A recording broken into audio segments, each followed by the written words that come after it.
Hello everyone, this is Terrence of the TSKJuiceFree.com, and in this video I'm going to talk about Star Wars Battlefront II 2005. Okay, so as you can probably tell from the video, yeah, I really enjoy the video title at least. I really enjoy Star Wars Battlefront 2, the 2005 one, the classic one, obviously, not the EA version because I never bought it, I never tried it, never will, because the graphics are great. Don't get me wrong, the graphics are amazing in EA compared to Star Wars Battlefront 2, the 2005 edition, but all they needed to do was just to update the graphics of Star Wars Battlefront 2, and I would be perfectly happy. Like, just updated the graphics, and that's about it, and leave it up to us. And I was watching a video while playing Star Wars Battlefront 2, the 2005 version of that, and I was just not watching a video, but hearing a video and hearing commentating on a particular video. So yeah, the fact that Star Wars Battlefront 2, 2005 still has a good 10 to 15, 20 different servers. All throughout these years, there is still a good handful of dedicated servers still out there. They're like a good 5 to 10 dedicated servers, and then you're like up a good 20 or 30. So I didn't count it. I didn't count it. There was a. It used to be back in the day, back in like 2000. I bought the game in 2011, I believe. I don't know. I bought the game in 2011, and there was a whole bunch of people still on it.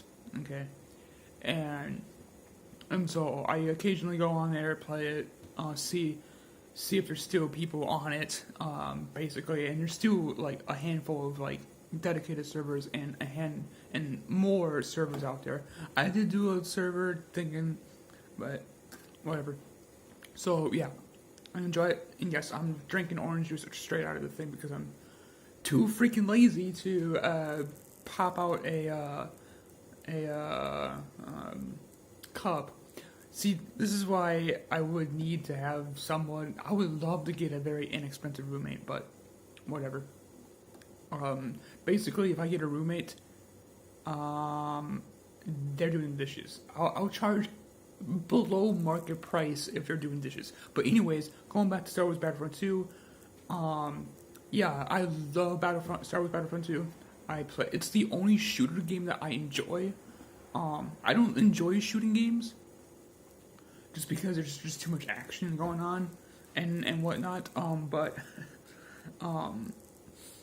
yeah, so like Star Wars Battlefront 2, the 2005, is great. It still has a good cult-like following. Yes, I'm referring to a cult-like following because it's 2005 and it's like 13 years, 14 years since Star Wars Battlefront 1 and 2. So,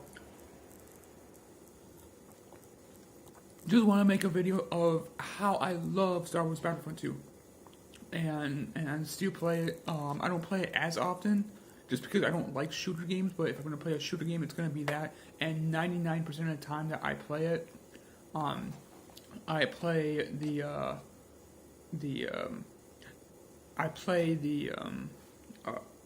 single player. If I'm gonna play, I usually play by myself just because I don't really want to have interactions because as a gamer, I suck. I want to enjoy the game, not necessarily how. That's why I never wanted to take the effort to. I never felt like the need to take an effort into trying to hone the game into a point where I can be very successful at it and be able to. I just want to enjoy it. Yeah, I never get to a point where I get to the highest level. Now, in terms of the hard mode on Star Wars Battlefront 2, hard mode is easy. I play hard mode just because it's super easy. But in terms of Civilization 5 and Age of Empires, I'm still at that standard level or whatever, that mid-range, that middle level that we're not start out obviously, but just the standard level or whatever the default level is on those two games, and I'm perfectly happy with that. Which is why Star Wars Battlefront 2, I paid like what, $15-20 at that time, and I actually paid it twice because I bought it from Steam. No, I bought the physical copy first, and I think that was back in 2000. It was back in 2009 or 10. I decided to get it because because I wasn't able to. It would have been 9 or 10. It would be 2009 or 2010. I think it was 2010. I'm pretty sure it was 2010 or 11 when I bought the Star Wars Battlefront 2 game. And that was like the overnight shipping. I was like, yes, I wanted it so badly that I had to get overnight shipping, and that was an error that I don't want to like. But let's just say the good part of that error was like Star Wars Battlefront 2. Okay, it's like that would be my highlight. Like there's some highlights of that error, but it's just. It was just an error that I don't want to ever repeat. But anyways, I still love the game. I still enjoy it. But yeah, so that's just my thoughts on Star Wars Battlefront 2.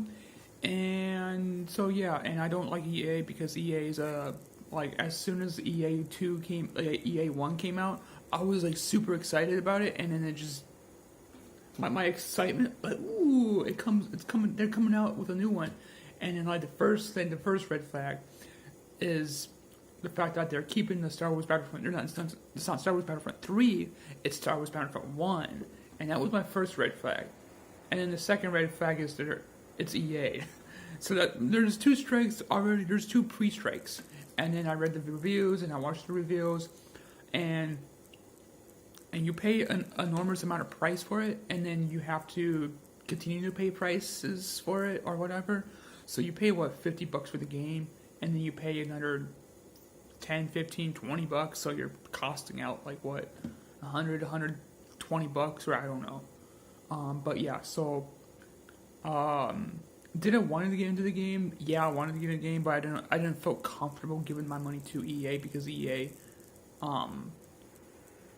is the Google of, the gaming community in terms of, like, the evilness of it. Not necessarily the bigness of it, but the evilness of it. But that's what I wanted to talk about in this video. And have a blessed day.